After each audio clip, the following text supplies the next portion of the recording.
Hello everyone, I hope you all are doing well. Happy Durga Puja and Navratri to all of you. In today's lecture, we will learn about the pathogenesis, pathophysiology of malaria, clinical features, lab diagnosis and treatment. So without wasting any time, let's begin. So students, in this first slide, I will just quickly summarize the life cycle of Plasmodium. So you can see that there is a 3 cycle, okay. First is your exoerythrocytic cycle and the erythrocytic cycle which is occurring in our human body, okay, in the human beings to be more specific. And the other cycle, that is your sporogonic cycle, it is happening in your mosquito. So that's the reason why we call it a triphasic life cycle. अभी देखो क्या हो रहा है. Mosquito whenever it injects, okay, whenever during its blood meal वो अपने sporozoites को inject करती है, ठीक है. फिर वो इंजेक्ट होने के बाद वो स्पोरोजोइड्स जो है वो ब्लड स्ट्रीम में ओवर 5 to 16 डेज के अंदर वो लिवर सेल्स में जाके अटैक करती है. क्या हो रहा है, अभी आपका शीजॉन्स फॉर्म हो रहे हैं, ठीक है. शीजॉन्स अगेन इट रप्चर्स, ठीक है. मेरोजोइड्स आ रहा है. मेरोजोइड्स जो है वो कन्वर्ट हो रहा है किसमें, ट्रोफोजोइड्स में, ठीक है. अभी क्या हो रहा है, जो मैच्योर ट्रोफोजोइड है वो वापस शीजॉन्स बन के रप्चर होके वो साइकिल जो है एरिथ्रोसाइटिक साइकिल चल रही है. और वापस से जो इमैच्योर ट्रोफोजोइड है वो क्या हो रहा है, गैमीटोसाइट्स मतलब मैक्रोगैमीटोसाइट्स एंड माइक्रोगैमीटोसाइट्स में दोनों में कन्वर्ट होके जो है वापस से ब्लड स्ट्रीम में जाके सुपरफिशियल ब्लड वेसल्स में जाके रह रही है. अभी क्या हो रहा है, वापस से जब मस्क्यूटो आता है ब्लड मिल्क लेने, ठीक है, वापस से वो जब इंजेक्ट करने आता है तब वो क्या करे, वो सक इन कर लेता है ये जो गैमीट्स है इसको. फिर मस्क्यूटो के अंदर, ठीक है, मस्क्यूटो के स्टमक वॉल के अंदर क्या हो रहा है, ये दोनों मिलके फर्टिलाइजेशन हो रही है. फर्टिलाइजेशन से जाइगोट बन रही है. जाइगोट जो है ऊकाइनाइट बन रही है. ऊकाइनाइट से oocyst and finally again the rupture of oocyst is happening which is releasing your sporozoite. और ये जो स्पोरोजोइड है ये वापस से जाके मस्क्यूटो के सलाइवरी ग्लैंड में जो है वो जाके वहां पे रहती है. तो ऐसे ही इसका पूरा लाइफ साइकिल चल रहा है प्लाज्मोडियम में, ठीक है. अभी जो इंक्यूबेशन पीरियड है वो वेरिएबल है एक एक स्पीशीज के लिए.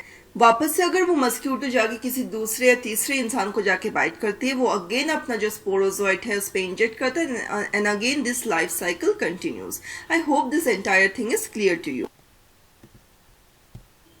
So guys, before studying the pathophysiology or pathogenesis, I want to discuss more about the species of Plasmodium. सबसे पहले आता है आपका प्लाज्मोडियम वाइवैक्स. प्लाज्मोडियम वाइवैक्स जो है ये बेगनीन टर्शियन मलेरिया को कॉज करता है. ये मोस्ट कॉमन है इंडिया में और इसका इंक्यूबेशन होता है 14 डेज और हर तीसरे दिन फीवर आती है. दैट इज योर 48 आवर्स में रेकरिंग फीवर आता है. इंक्यूबेशन पीरियड जो यहाँ पे लिखा है, इंक्यूबेशन पीरियड का मतलब ये है जब एक पैथोजन आपके बॉडी में आ जाता है या जो पेशेंट के बॉडी में आता है उसके बाद वो कब से अपना सिम्टम्स दिखाना स्टार्ट करते हैं उस पेशेंट में, ठीक है. अभी देखो आगे सबसे जो फेटल वाला है दैट इज योर फैल्सिपेरम, ठीक है. फैल्सिपेरम को मेलिग्नेंट, टर्शियन, परनेशियस, सेलिब्रल, ट्रॉपिकल, एस्टिवो ऑटमनल, सब टर्शियन मलेरिया भी बोला जाता है. It is the most dangerous one और ये north east states of India में सबसे ज्यादा देखने को मिलती है. इसका incubation period is again 12 days. जो फीवर होती है वो हर 48 आवर्स में होती है. अब जब वर्ड टर्शियन देखेंगे, टर्शियन का मतलब ये होता है टर्शियन मलेरिया कि हर तीसरे दिन में जो है फीवर होती है, ठीक है. तो ये पहले के जो 3 स्पीशीज है वो हर तीसरे दिन फीवर इनका रिकॉर्डिंग होता है. So the plasmodium falciparum it is known to cause black water fever, okay.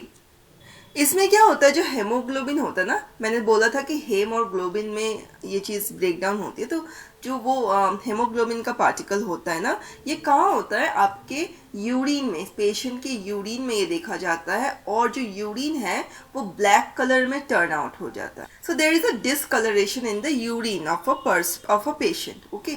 दूसरा है आपका plasmodium ovale. So ovale is also causing your mild tertian malaria, ठीक है. ये one of the rarest species है इन चारों में से, मोस्टली अफ्रीका में देखा जाता है.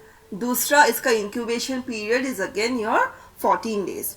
Now next see the quartan malaria. ठीक है, क्वार्टरन का मतलब है हर 4 दिन में फीवर वापस आना.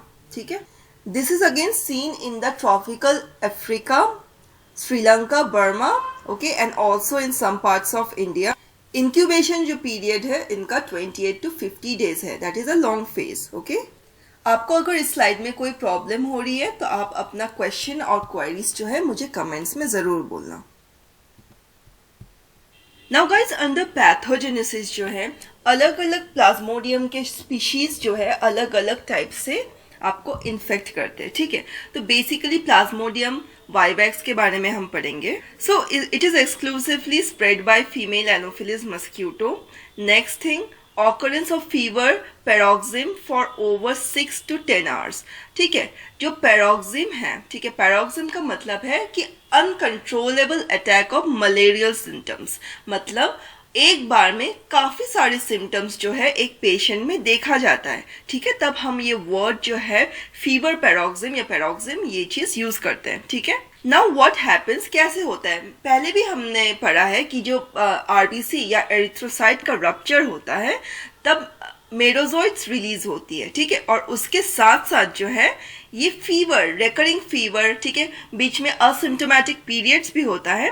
तो ये फीवर आना स्टार्ट होता है और उसी से जो है एक हमें सिम्टम देखने को मिलती है इनिशियली. ठीक है, अभी देखो जब ब्लड डोनेटिंग होता है, ठीक है, ब्लड डोनेशन कैंप्स वगैरह में अगर, ठीक है, ट्रांसफ्यूजन इंड्यूस हो जाता है, अगर कोई पेशेंट है, ठीक है, उसको ब्लड चाहिए and blood donor is giving him और हर द ब्लड. ठीक है, अगर वो ब्लड एक्चुअली अच्छे से टेस्टेड ना हो, ठीक है, अगर उसमें कुछ सब क्लिनिकल मलेरियल फॉर्म, शायद पैथोजन है उस ब्लड में, ठीक है, प्लाज्मोडियम, बडिंग प्लाज्मोडियम होगी, तो वो क्या करेगा, जिस पेशेंट को दिया जाएगा that could be also causing your malaria. Okay, malaria वैसे भी ट्रांसफ्यूजन से भी, ब्लड ट्रांसफ्यूजन से भी हो सकती है. ठीक है, again that is a fatal case. अभी जो एंडेमिक एरिया में रह रहे हैं, ठीक है, एंडेमिक एरिया का मतलब है जैसे African region, West African region, जहाँ पे मलेरिया का सबसे ज़्यादा मतलब हमें देखने को मिलता है कि पेशेंट उस एरिया से सबसे ज़्यादा है, क्योंकि ये ट्रॉपिकल एरियाज़ में जो थोड़े हॉट और ह्यूमिड एरिया होते हैं वहाँ पे ये मलेरिया का डिजीज़ जो है ज़्यादा स्प्रेड होता है. अगर, ठीक है, by chance placental blood vessels में अगर वो मदर है, ठीक है, मदर टू फीटस, ठीक है, तो मैटरनल फीटल ट्रांसफ्यूजन भी हो सकता है ड्यूरिंग प्रेगनेंसी. जो मलेरिया का डिजीज़ है, जो मलेरिया का पैथोजन है, ठीक है, वो क्या हो सकता है, मदर टू फीटस भी पहुंच सकता है. ठीक है, that is also your congenital malaria. Next is that the people who lacks Duffy blood group determinants are protected against Plasmodium vivax. ये जो मैंने एग्जाम्पल दे के समझा है ये एंटायरली प्लाज्मोडियम वाइवैक्स के ऊपर है. Now let's discuss about the clinical features. Okay, clinical features में क्या हो रहा है, देखो जो प्लाज्मोडियम फैल्सिपेरम है, ठीक है, वो क्या कर रहा है, हमारे लंग्स में भी इन्फेक्ट कर रहा है, सीएनएस में भी इफेक्ट कर रहा है, फिर आपका किडनी में भी जो है ये मल्टीपल ऑर्गन्स को ये इन्फेक्ट कर रहा है, उसको डैमेज कर रहा है. ठीक है, तो ये एक हो गया क्योंकि ये सबसे ज़्यादा फेटल है तो इसके बारे में मैंने बता दिया. दूसरा वाइवैक्स जो है किडनी और लंग्स में इफेक्ट कर रहा है.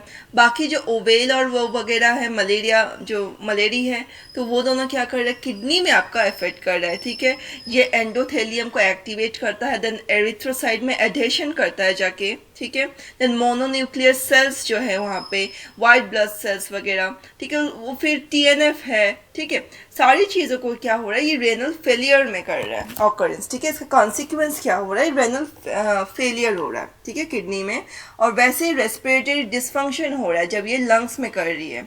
ठीक है, अभी देखो दोनों टाइप के सिम्टम्स हैं. ठीक है, एक तो माइल्ड सिम्टम्स और दूसरा है आपका सीवियर मलेरिया जहाँ पे हाई रिस्क ऑफ डेथ है. हाँ, तो माइल्ड सिम्टम्स या अनकॉम्प्लिकेटेड मलेरिया में आपका देखा जाता है फीवर, मसल पेन, ठीक है, parasitaemia, then headache, lethargy, chills, anaemia, diarrhoea, abdominal pain, कफ.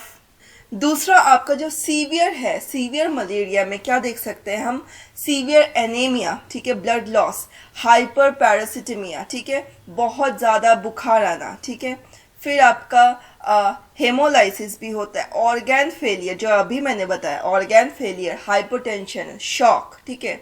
देन आपका आता है कोमा में चले जाते हैं, ठीक है, कॉन्वुलेशन हो जाता है, कोमा में चला जाता है। तो इस डायग्राम में आप नीचे वाले डायग्राम से देख सकते हैं कि how it is causing, what are the other symptoms. You can see there is headaches, okay. Now next is there your skins, they are having sweating, ठीक है, स्वेटिंग होता है, लोगों को ठंडा लगता है, चिल्स होता है, ठीक है, ड्राइनेस हो जाती है, ड्राई कफिंग होता है रेस्पिरेटरी सिस्टम में हमारे, ठीक है, पूरे सिस्टमिक में एक फीवर जैसा होता है, ठीक है। देन किडनी जो है वो ब्लैक यूरिन प्रोड्यूस करती है in case of your Plasmodium falciparum से जब वो इन्फेक्ट होता है, ठीक है। बैक पेन होता है, स्प्लीन जो है हमारा स्प्लीन एनलार्ज हो जाता है, स्टमक में नौशिया, वोमिटिंग, डायरिया, ऐसे तरीके के जो एडिशनली डिजीजेस है, एडिशनल जो प्रॉब्लम्स है, सिम्टम्स है, वो हम देख सकते हैं। Now guys, we will discuss about the lab diagnosis and treatment, ठीक है। So मलेरिया डायग्नोसिस जो है इसमें बहुत तरीके से हम डायग्नोस करते हैं। एक है माइक्रोस्कोपी से, RDT से, ठीक है, न्यूक्लिक एसिड एम्प्लीफिकेशन टेस्ट वगैरह से। Under microscopy what is happening, हम लोग ब्लड सैंपल को लेते हैं, then we will smear it and we will dry it, okay, on a glass slide. उसके बाद उसको फिक्स करेंगे मिथेनॉल से, then we will stain it with your Giemsa stain. उसके बाद again we will rinse it and we will dry it, then we will observe it under microscope at 100x oil emulsion, ठीक है।